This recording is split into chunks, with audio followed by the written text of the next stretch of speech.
After Nineveh was destroyed in 612 BC, the Assyrian kingdom was divided into three main powers.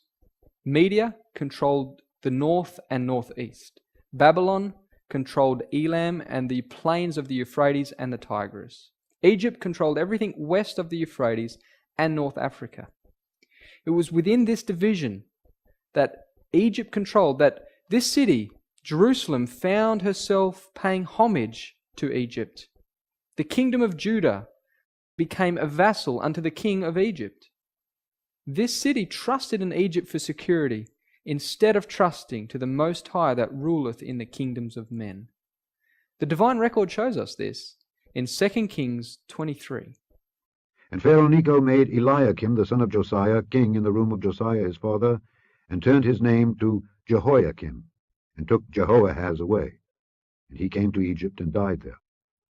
And Jehoiakim gave the silver and the gold to Pharaoh, but he taxed the land to give the money according to the commandment of Pharaoh. He exacted the silver and the gold of the people of the land, of every one according to his taxation, to give it unto Pharaoh Necho.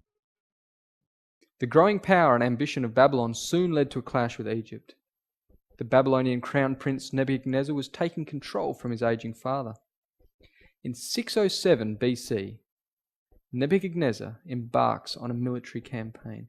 This campaign took them, among other places, to Carchemish. It was there that the armies of Egypt and Babylon met during 605 BC, which was the fourth year of Jehoiakim's reign over Judah. In this battle at Carchemish, Pharaoh Necho and Nebuchadnezzar fulfilled the words of God in Jeremiah chapter 46. The word of the Lord which came to Jeremiah the prophet against the Gentiles. Against Egypt, against the army of Pharaoh Necho king of Egypt, which was by the river Euphrates, in Carchemish, which Nebuchadrezzar king of Babylon smote in the fourth year of Jehoiakim the son of Josiah king of Judah. The word that the Lord spake to Jeremiah the prophet, how Nebuchadrezzar king of Babylon should come and smite the land of Egypt. Declare ye in Egypt, stand fast and prepare thee, for the sword shall devour round about thee. The Lord of hosts, the God of Israel, saith, Behold, I will punish the multitude of No, and Pharaoh, and Egypt, with their gods and their kings, even Pharaoh, and all them that trust in him. And I will deliver them into the hand of those that seek their lives, and into the hand of Nebuchadrezzar king of Babylon, and into the hand of his servants. Egypt and their allies were overcome and put to flight in a single battle. Nebuchadnezzar stripped Pharaoh of his conquests and drove him back into Egypt. The completeness of this victory is recorded in 2 Kings chapter 24. And the king of Egypt came not again any more out of his land, for the king of Babylon had taken from the river of Egypt unto the river Euphrates all that pertained to the king of Egypt. History tells us that after this victory, Nebuchadnezzar's father died on the 16th of August, 605 BC. Within 3 weeks, Nebuchadnezzar was back into Babylon and ascended the throne as sole ruler, although he was already joint ruler in 607 BC, 2 years before. It was during this military campaign that Nebuchadnezzar came to this city, Jerusalem, and besieged it. It was the 3rd year of Jehoiakim's reign over Jerusalem. This was the accomplishment of the first words of the book of Daniel. In the 3rd year of the reign of Jehoiakim king of Judah came Nebuchadnezzar king of Babylon unto Jerusalem, and besieged it. And the Lord gave Jehoiakim king of Judah into his hand, with part of the vessels of the house of God, which he carried into the land of Shinar to the house of his God, and he brought the vessels into the treasure house of his God.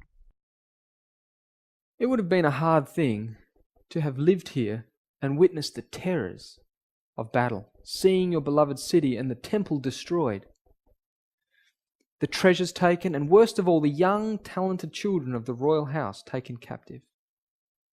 But God had given Jerusalem a very clear warning of what to expect. He warned them through his prophet Isaiah 107 years beforehand. And this is found in 2 Kings chapter 20. And Isaiah said unto Hezekiah, Hear the word of the Lord. Behold, the days come that all that is in thine house, and that which thy fathers have laid up in store unto this day, shall be carried into Babylon. Nothing shall be left, saith the Lord. And of thy sons that shall issue from thee, which thou shalt beget, shall they take away, and they shall be eunuchs in the palace of the king of Babylon. The Hebrews were taken captive into Babylon. in 606 BC. This marks the beginning of the 70-year prophecy spoken by Jeremiah the prophet.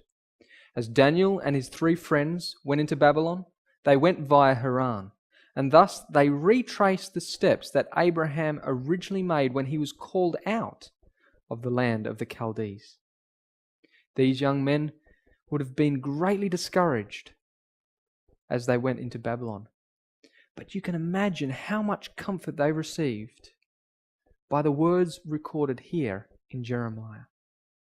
For thus saith the Lord, that after 70 years be accomplished at Babylon, I will visit you, and perform my good word toward you in causing you to return to this place. For I know the thoughts that I think toward you, saith the Lord, thoughts of peace, and not of evil, to give you an expected end. Then shall ye call upon me, and ye shall go and pray unto me, and I will hearken unto you. And ye shall seek me and find me, when ye shall search for me with all your heart. And I will be found of you, saith the Lord, and I will turn away your captivity, and I will gather you from all the nations, and from all the places whither I have driven you, saith the Lord. And I will bring you again into the place whence I caused you to be carried away captive. Daniel and his 3 friends sought the Lord during this catastrophic event, and they found God to be a personal comfort and guide. Have you found God in your calamities?